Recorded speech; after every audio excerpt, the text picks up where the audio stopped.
If you forget your ID or password, or if an error message appears, you need to reset your device.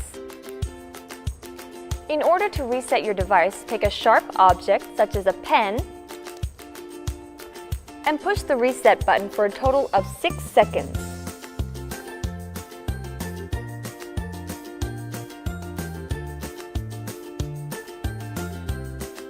Then a message will play. Your device will then go right, left, and then back to the center.